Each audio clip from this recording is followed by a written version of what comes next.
Bonsoir tout le monde, aujourd'hui je vais vous parler de la forme et du fond, parce que pour moi on traverse une grande crise existentielle civilisationnelle à cause de ces oppositions qui se renforcent.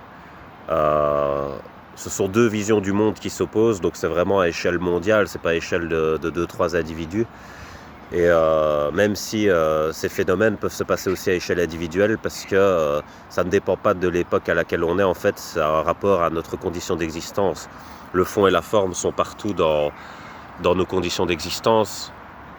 Je vais essayer d'expliquer ça. En fait, parce qu'en les décrivant telles qu'elles sont, ces notions, on peut mieux s'orienter pour essayer de trouver le juste milieu et aussi mieux se comprendre soi-même, mieux comprendre les autres, pourquoi ils pensent comme ils pensent, pourquoi ils réagissent comme ils réagissent, etc. Alors, en fait, ça dépend de qui on est, l'histoire qu'on a eue, et plein d'autres facteurs pour savoir si on se sentira plus sécurisé par le fond ou si on se sentira plus sécurisé par la forme. Et c'est ça qui crée les oppositions, parce que c'est justement une perte d'équilibre et qui nous emmène dans un extrême, et donc il faut se réajuster pour avoir un avenir, pas simplement avoir un avenir tout court, mais avoir un avenir qui en vaut la peine, quoi. Donc c'est ça qui est important. Alors pour moi, la vision du monde de la forme, c'est une vision du monde qui est plus basée sur la perception, c'est-à-dire qu'on préfère percevoir les choses comme étant bien. Et donc vous allez avoir dans cette culture la politesse qui va être mise vraiment au-dessus de tout. Donc il vaut mieux utiliser les beaux mots, les belles apparences, etc. pour donner l'impression qu'on vit dans un beau monde, en fait. Donc c'est plutôt l'impression, en fait, qui va être hyper importante. Ça va être plus le ressenti qui va être considéré comme étant véridique. Et il y aura une absence d'objectivité, parce que l'impression, c'est quelque chose de personnel. C'est-à-dire que l'objectivité, c'est l'inverse de l'impression, c'est ce qui est, quoi qu'il en soit, alors que l'impression, elle change en fonction de ce que moi je veux percevoir. Donc ça, il faut comprendre. Donc l'objectivité, elle va rejoindre le fond. La subjectivité va plutôt rejoindre la forme. Alors, dans cette vision aussi, il y a une optique ultra commerciale. C'est-à-dire qu'on pense que tout est échangeable et interchangeable, parce qu'on est plus dans la quantité. C'est-à-dire qu'on conçoit la vie en matière de consommation, et donc la consommation, c'est en fonction de la quantité, de ce qui est vendu, acheté, partagé, etc. Alors que de l'autre côté, du côté spirituel, on pense plus à la qualité, c'est-à-dire que c'est pas le nombre qui fait la performance, mais plutôt la qualité de ce qui est produit, et donc l'efficacité de ce que ça amène aux gens. Donc ça, c'est plus le côté spirituel. Alors, dans le côté spirituel, au contraire de la vision supermarché du monde, c'est-à-dire qu'on peut tout acheter, tout vendre, et vous verrez que ça a ses limites de penser le monde ainsi, puisqu'il y a des choses qui ne s'achètent pas et qui ne se vendent pas, et qui doivent rester à l'état d'état, justement. C'est-à-dire que, par exemple, notre corps biologique, effectivement, il change régulièrement, mais il a un statut, c'est-à-dire qu'il a un état fixe qui lui permet d'avoir une continuité et une histoire. Si on n'avait pas d'état fixe, on n'aurait pas d'histoire. Notre histoire s'annulerait à chaque seconde et on ne saurait pas faire une chronologie. Donc la chronologie, elle émane du fait qu'il y a certaines choses qui ne changent pas. Et voilà, ça c'est ce que la spiritualité défend. La spiritualité défend le bien, et on va dire le matérialisme défend l'innovation matérielle. Alors, comme je le dis, c'est ridicule d'opposer les deux visions. Pourquoi ? Parce que, comme je l'ai dit, on a des besoins biologiques, et donc on a une matérialité, c'est-à-dire qu'on est incarné. Dans incarné, il y a le mot carné qui veut dire la chair, c'est-à-dire on est mis en chair, c'est-à-dire on est matérialisé. Et donc il y a ce côté-là où on doit répondre à nos besoins. C'est pour ça qu'il y a du commerce international par rapport aux ressources, et que grâce au fait de l'échange, parce que je vous ai déjà expliqué, si quelqu'un a 2 poires et l'autre 2 pommes, et que voilà, les gens veulent faire, chacun a ses fruits, mais c'est tous les mêmes fruits, l'échange, ça permet de l'enrichissement, parce que chacun peut faire une salade de fruits au final. Donc c'est ça le principe du commerce international. Et donc effectivement, ça a ses qualités, le commerce. Maintenant, ça a ses défauts, parce qu'il y a des choses que tu ne peux pas vendre comme si c'était de la matérialité. Et là, on entre dans le conflit avec la métaphysique. Par exemple, les principes, ça ne peut pas se vendre comme ça. Ça ne peut pas se vendre comme un objet. Et ça, les matérialistes, ils ne comprennent pas cette notion-là, donc ils n'ont pas de sens de la limite au niveau commercial. C'est-à-dire qu'il n'y a pas de morale commerciale, tout est basé sur le consentement et encore, parfois même pas. Donc ça peut vite dériver à la dictature, la vision matérialiste. Et on l'a vu dans l'histoire parce que l'excès de matérialité va détruire tout ce qui est spirituel, mais le spirituel qualitatif, c'est-à-dire l'intellect, parce que l'intellect et le spirituel, c'est pas la même chose. Le spirituel, c'est dire esprit. Dans l'esprit, on peut faire autant du positif que du négatif. Spirituel, ça veut juste dire qu'on est plus présent dans l'esprit que dans la matérialité. Si je dis je suis quelqu'un de spirituel, ça veut dire que je suis plus dans mon esprit que dans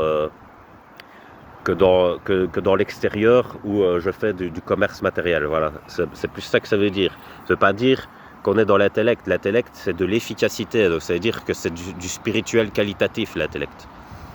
Donc c'est ça qu'on parle de principe. Parce que dans le mot principe, il y a le mot prince qui veut dire premier. Donc ça veut dire que c'est du qualitatif.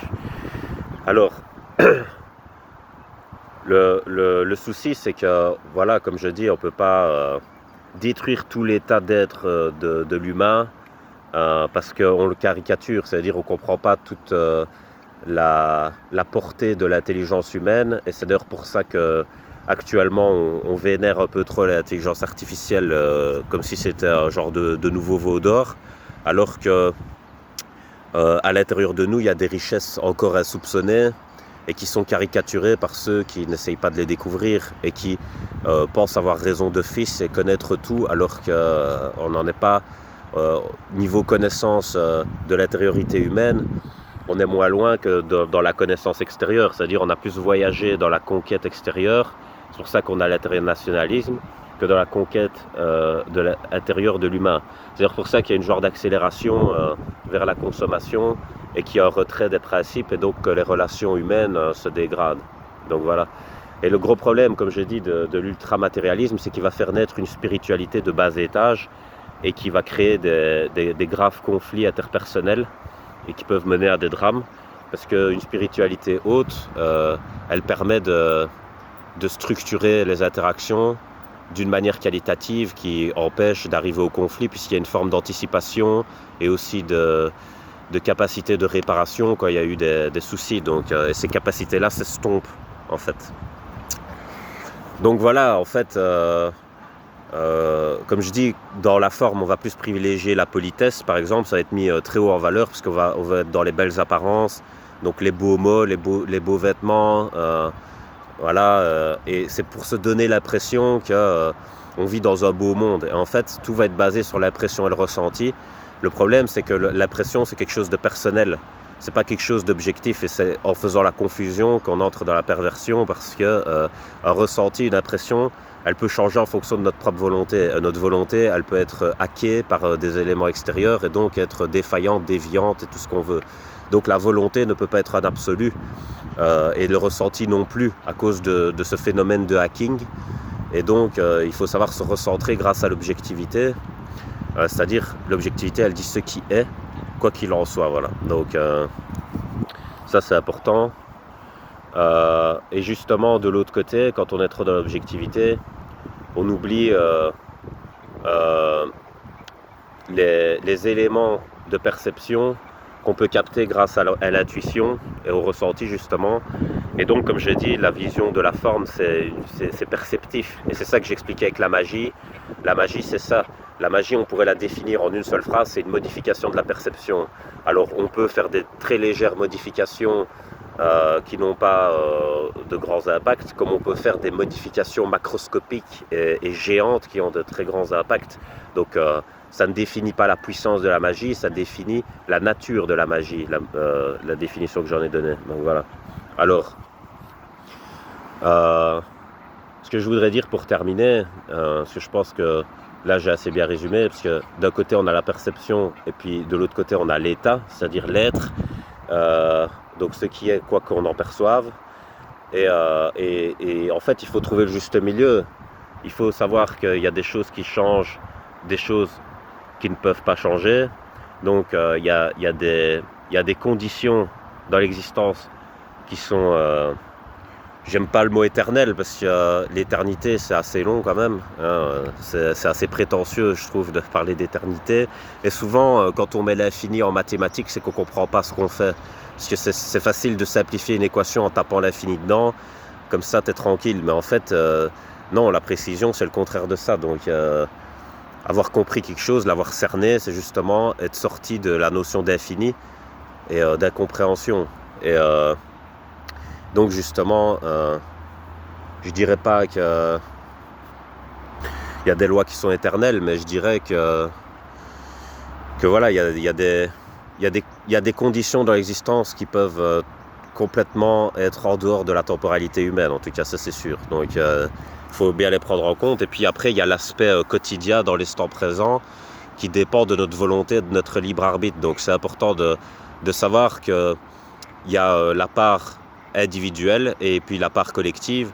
Et c'est comme j'ai essayé d'expliquer, c'est plutôt une vision spinoziste en fait. C'est comme s'il y avait un grand puzzle et que chacun était une part de ce puzzle. Donc chacun a une importance cruciale, parce que si tu enlèves des pièces du grand puzzle, ben, tu sais pas voir ce que ça veut dire le grand puzzle.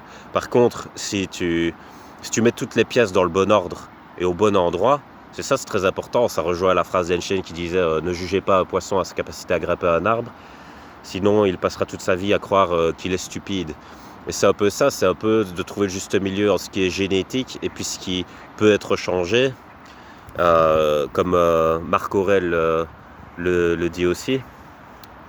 Et c'est toujours ça, ce juste milieu-là qu'il faut essayer de trouver, et ne pas trop se précipiter vers l'avant ou ne pas, par peur, trop reculer en arrière, et toujours avoir une genre de vitesse de croisière. Et c'est ça qu'on perd aujourd'hui parce que y a une dissociation assez conséquente qui fait dévier l'esprit collectif de ses objectifs primordiaux par rapport à sa condition d'existence.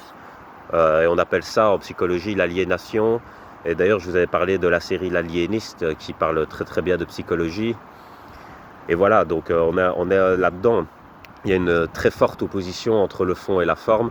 Le fond, en fait, il va se dégrader petit à petit parce qu'il va avoir un miroir déformant en face de lui, c'est-à-dire une forme qui renvoie du positif alors que la réalité est négative. Donc il y a une dissociation. Et le fond se dit, alors c'est peut-être moi le problème, et donc il se dégrade petit à petit jusqu'à s'effondrer. Donc le fond a déjà perdu la forme et puis il s'effondre de lui-même tout seul.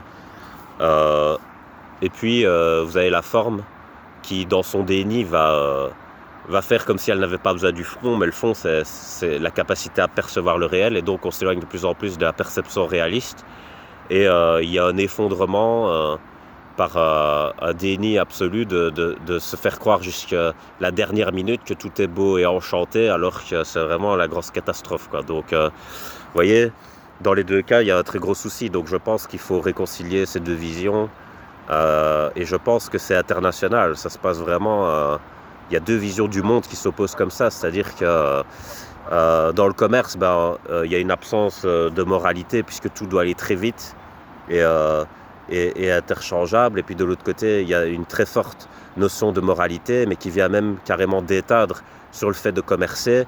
Mais on a besoin des deux, parce que le commerce, ça permet de répondre à nos besoins physiques, et puis la spiritualité qualitative, c'est-à-dire l'intellect, permet de structurer par la métaphysique l'architecture de nos interactions pour pas qu'il y ait des accidents. Et donc, vous voyez bien, il faut un juste milieu entre les deux, encore une fois. Donc voilà, je vais vous laisser sur ça. Passez une bonne soirée.